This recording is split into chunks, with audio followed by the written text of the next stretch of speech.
السلام عليكم ورحمة الله. النادي الإفريقي ينتصر على اتحاد بن قردان في رادس 2 بلاش. أحسن حاجة في المباراة هذه هو انتصار النادي الإفريقي.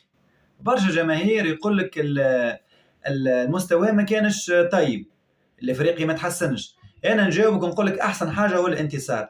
الإفريقي في متلوي عمل مباراة مش خايبة، لكن خسر، جاته برشا فرص، روح بصفر نقاط. اليوم ينتصر، أحسن حاجة هو الانتصار. تبعنا في هذه الحلقة واعمل اشتراك القناة إذا كان أول مرة تتفرج فيها. دونك الإفريقي اليوم يقابل بن قردان مع أمام جماهير غفيرة حضرت للمساندة. البعض منها كان غاضب جدا، والكثير من الجمهور الإفريقي كان غاضب برشا. كان في وسط الجمعة فما معناها أخبار اللي جمهور باش يقاطع الحكاية ذي، ما مشيتش. جمهور السيا مرة أخرى يوري أنه من أحسن الجماهير في تونس، يحضر للمباراة بأعداد غفيرة، يساند الفريق نتاعو. المقابلة بصفة عامة متوسطة، أحسن شوية الإفريقي في خاصة في وسط الميدان.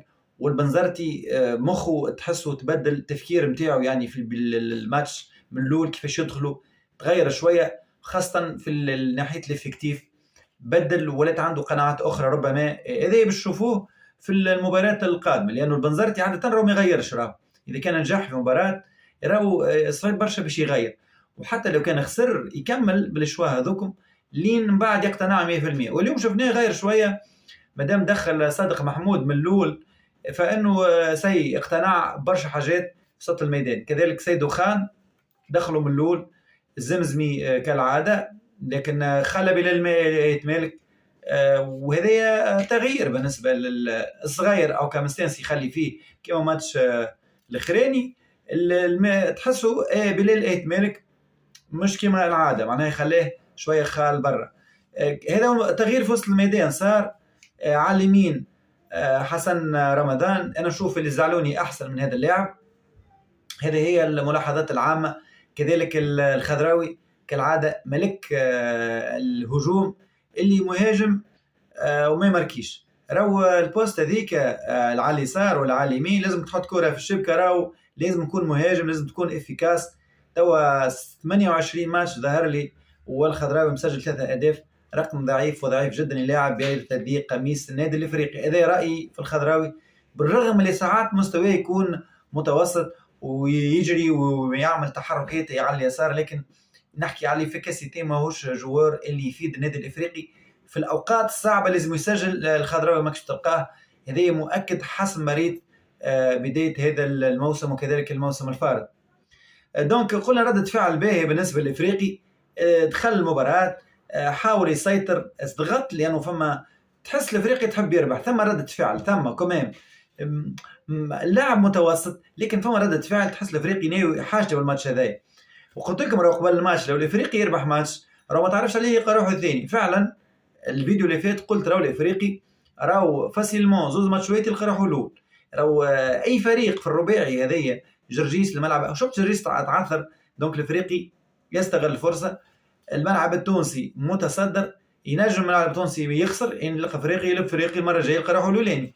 اي فريق، الترجي، الافريقي، ملعب التونسي وجرجيس، هذوما الرباعي مازال قرب لبعضه. والبطوله ما زالت في على شدها، ما زالت في البدايه، ولكن بدا الصراع منذ البدايه. قلت احسن حاجه في المباراه هو انتصار الافريقي. عنده ماتش المره الجايه مع جابس.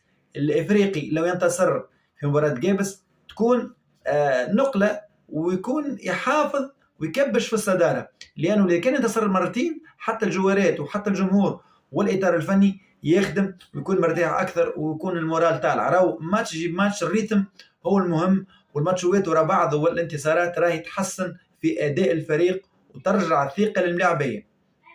البنزرتي حسب مريض غير مقتنع بيتمالك، مادام ما هبطوش في من الاول معناها مش مقتنع به. محمد صادق محمود هذايا بصراحه لاعب سوبر، لاعب صغير السن، انيق، لاعب متميز. ظهر لي حسب رايي صادق محمود لازم يحجز مكان في وسط الميدان بالنسبه للافريقي. سيدو خان متوسط، ننتظر في سيدو خان باش المستوى نتاعو يكون اكثر، يعني ويتالق اكثر ويقدم النيفو انا حسب رايي سيد خان من الاول قلت للاعب شفته عنده كاليتي ظاهر، ما نعرفش المستوى نتاعو، متوسط لا غير. الزمزمي كالعاده. شوات، بالنسبه لشوات والله العظيم شوات راهو الكره تعطي للناس اللي تخدم على رواحها، ربي سبحانه زاده راهو يعاون الناس اللي تخدم على رواحها واللي تجتهد، واللي شفت شوات راهو رجع من الصفر. شوات راهو يضحك، راهو قبل ما يرجع مع النجم الساحلي يعني زايد كيلوات، والمستوى رديء جدا، رجع خدم على روحه، نقص في الميزان.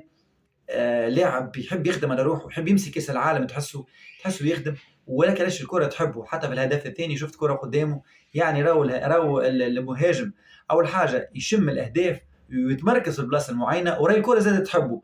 راهو الحكايه ذي يقولوها برشا، الكره تحبك، راهو صحيح راهو الكره تحبك، لكن انت في البلاصه ماكش بارازار قاعد غادي يعني. شوات انت تتبع في الكره، توقعت ينجم يكون خطا وهدف مستحق يعني. شوات ظهري مسجل 6 اهداف توا على 10 ماتشوات. ما نعرفش قداش الاهداف بالضبط بالنسبه لشوات، اما الحقيقه هداف بامتياز وهداف البطوله. دونك الخضراوي حبيت ان نتذكر بعض العناصر في الحصه. الخضراوي مردود نتاعو راهو باللي يطلع يعني، حتى ساعات تحسه يجري وعلى اليسار وديبوردي، لكن في الاخر فينيسيون زيرو، ما ثماش فينيسيون، ما يعرفش يماركي الخضراوي، ما يعرفش يحط كره في الشبكه، ما يعرفش يربص روحه ويحط كره في الشبكه. الخضراوي تو سامبلومون سهلوها، والخضراوي يعمل كل شيء الى الاهداف وحتى التمريرات الحاسمه. راهو الخضراوي نقصته، راهو بالله يشوف تفرجوا معايا، صحيح يعمل ديبوردمون، يدريبل، يعمل برشا ايفور فيزيك، كل شيء يوصل في الاخر ما يهزش راسه، معناه ما يحطش الكره في بلاصتها. راهو هذاك هو البليز امبورطون، اللمسه الاخر، السكوندا الاخر كيفاش تخمم. دونك لغز بالنسبه للخضراوي. بصراحه لازم مدرب سبيسيفيك لهذا اللاعب، لانه الحقيقه ماهوش يقدم في الاضافه في هجوم الافريقي، بالرغم ما فماش في بلاصته برشا ملاعبيه. وملحوظه الفوزي البنزرتي ياسي فوزي كان باش تدخل ملاعبي بصفه عامه للمدربين الكل. والله انا ساعات دقيقه 90 وانا ما نمش به هذا تغيير في دقيقه 90، وخاصه كي تبدا رابح معناها 2 ولا 3 دقيقه 90 ايش معناها تحافظ على الماتش. ما فهمتش، طلع في المورال للجوار اللي باش تهبطوا. انا نشوف اللي كي باش تدخل جوار زاد يطيح له المورال، شو هبطوا دقيقه معناها في بلاصه الخضراوي تخرج وتدخل جوار اخر. معناها ما فهمتش علاش فهد المسماري لازم يهبط من الاول، كان ينجم على الاقل يعمل 20 دقيقه هكاك يستانس بالريتم بشويه بشويه. مادام رابح انت ب 30 بلاش كراك تدخل الماكسيموم تاع جوارات. غاية الزعلوني حسب رايي احسن من حسن رمضان. غاية الزعلوني لازم يخدم شويه على الناحيه الدفاعيه، لانه الناحيه الهجوميه نتاعو ماهيش خايبه، يحسن شويه ينضبط. الناحيه الدفاعيه نتاعو شفناها عملوا عمل برشا غلطات. اللاعب هذا لو كان يعمل خدمه باهيه على المستوى الدفاعي راهو باهي مش خايب، يشد بلاصته على اليمين. كذلك بن علي لو كان جاي موجود، بن علي راهو حاجه اخرى، بن علي مضروب كثره الاصابات، راهو الاصابات هذه من قبل في النجم الساحلي. سمعت اللي هو فما 6 اسابيع تمطط عضلي، سمعت اللي هو باش يرتاح 6 اسابيع، ان شاء الله يرجع ويعاون الافريقي. دونك عادي الافريقي الماتش الجاي تلقاه في الصداره، اذا كان يربح ما تشوف هذا نحكي تيوريكمون بارلون. دونك الافريقي اهم حاجه ربح في المباراه، ان شاء الله مبروك للنادي الافريقي. ان شاء الله حظ فرق لكل الفرق التونسيه، ومبروك للفرق التونسيه اللي ترشحت في الكؤوس الافريقيه. الى هنا تنتهي الحلقه. تحيا رياضه، تحيا تونس، سلام.